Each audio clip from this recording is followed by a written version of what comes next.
da série live action The Last of Us já começou e você pode esperar muitas novidades nos próximos meses. Mas, enquanto a gente se contenta com as expectativas de ver como Pedro Pascal e a Bella Ramsey vão dar vida aos protagonistas no HBO Max, nós separamos algumas curiosidades do primeiro jogo que você não percebeu e também detalhes sobre os bastidores da produção. Bora lá? Eu sou a Amanda Constantino e aqui é a Fatos Nerd. Se você, assim como Antônio Fagundes, já jogou o game ou ao menos viu imagens e clipes, com certeza percebeu que os zumbis da história são diferentes dos que a gente tá acostumado a ver em filmes e séries. E isso não é uma impressão errada. A infecção que gera os monstros de The Last of Us é causada por um fungo e não por um vírus. Um fungo que, inclusive, existe no mundo real e faz parte do gênero Cordyceps. Mas, ao contrário do jogo, esse fungo não afeta seres humanos, mas sim vários tipos de insetos. Funciona assim: o fungo ataca o sistema nervoso do bicho infectado e obriga o inseto a buscar um ambiente favorável para a evolução do parasita. Quando o lugar é encontrado, o parasita se estabelece e acaba com a vida do hospedeiro enquanto se desenvolve. Tudo isso faz parte de um ciclo, e antes que ele acabe, o fungo se prepara para lançar novos esporos no ar e vitimar outros insetos na natureza. Assim como no jogo, o parasita também pode crescer na cabeça do hospedeiro, dando um aspecto que lembra um pouco os infectados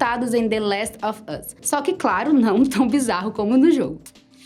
É como se realmente o animal estivesse em um estado zumbi quando o fungo está no comando. E o que aconteceria se esse tipo de infecção chegasse aos seres humanos? Foi exatamente o que os diretores Bruce Straley e Neil Druckmann pensaram quando assistiram um episódio da série Planet Earth da BBC. Dizendo eles que viram uma formiga infectada por um fungo Cordyceps e ficaram com aquela imagem de uma formiga zumbi na cabeça. Não demorou muito para que os dois começassem a desenvolver uma ideia sobre uma infecção semelhante em humanos. E bom, o resto é história. Vale lembrar que Half-Life também foi uma inspiração para o jogo, hein?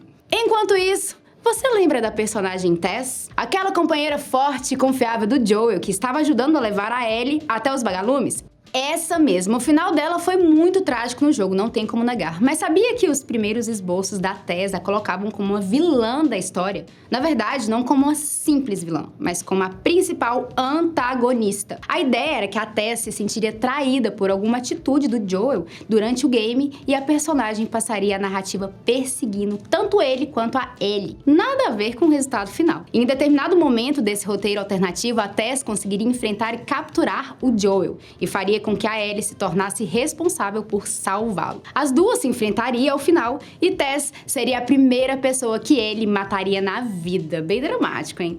A nossa sorte foi que Neil Druckmann achou essa versão muito genérica, quase como uma típica história de vingança de Hollywood, e decidiu bolar outra narrativa. Mas e aí, foi melhor ter mudado tudo ou você acha que teria ficado legal?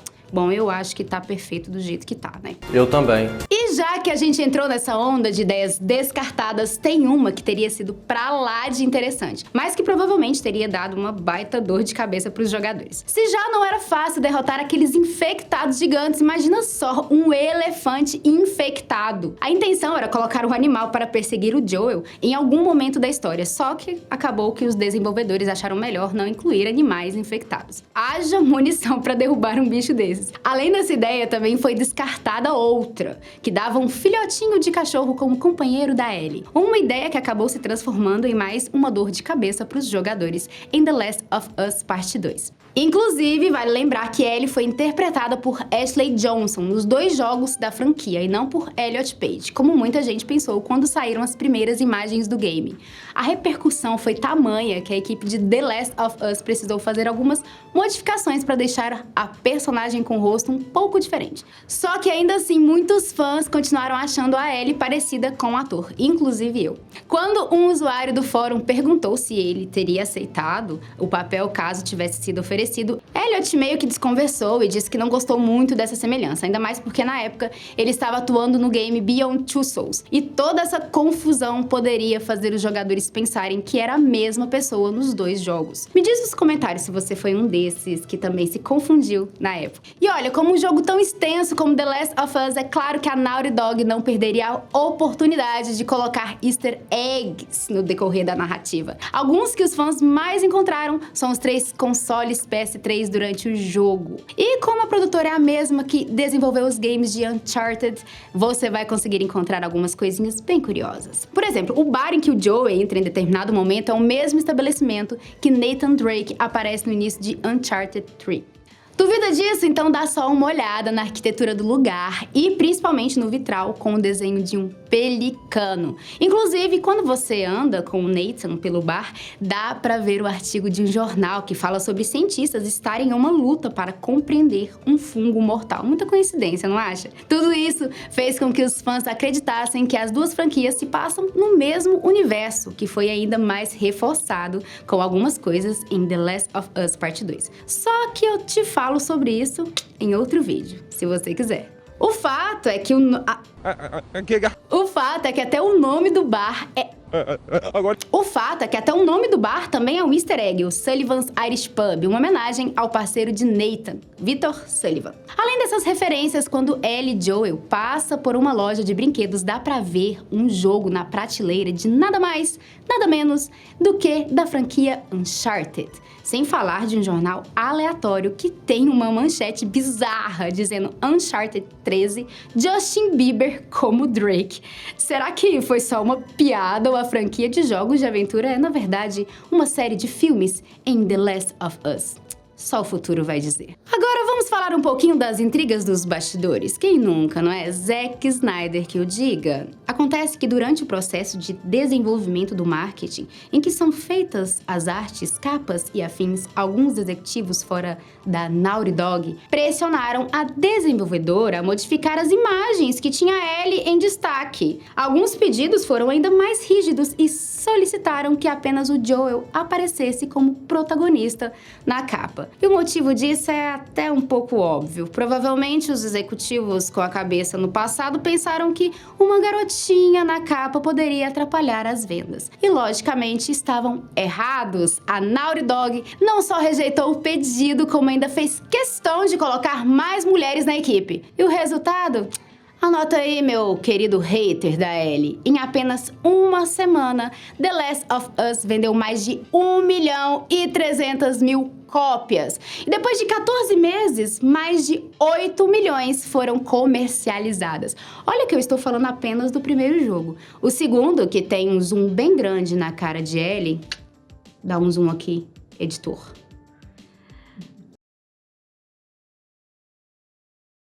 Ainda coloca como protagonista. Vendeu 4 milhões de cópias em menos de uma semana depois do lançamento e se tornou o jogo mais premiado da história dos games.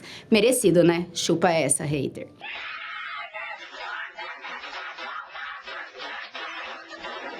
E ainda, sobre a parte das inspirações por trás de The Last of Us, além de pesquisarem sobre epidemias históricas para compreender como a humanidade já se comportou durante momentos de crise envolvendo saúde pública, os produtores deram uma boa olhada no livro O Mundo Sem Nós, de Alan Weisman, que mostra uma realidade em que os humanos desapareceram da Terra.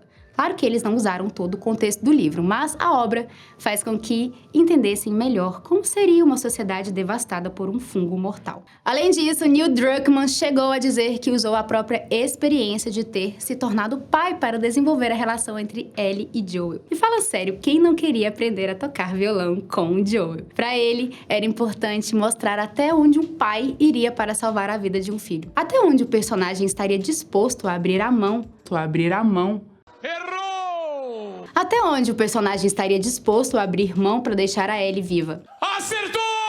Como o próprio Druckmann diz, Joel estava disposto a sacrificar tudo, até mesmo condenar o restante da humanidade. E talvez seja por isso que The Last of Us fez tanto sucesso quando foi lançado. É um jogo diferente, com uma história dura e trágica, que obriga as pessoas e você, como jogador, a passar do limite que o Batman tanto condena. E quando o game acaba, atenção, spoiler, você não sabe se é o protagonista da história ou o vilão. A única coisa que dá pra saber é que as atitudes geram consequências, e nesse caso, elas têm um nome: The Last of Us Part 2. Se você quiser um vídeo com curiosidades sobre a sequência desse jogaço, deixa aqui nos comentários. E não se esqueça de mandar aquela curtida, aquele comentário e assinar o canal. Um beijo e tchau!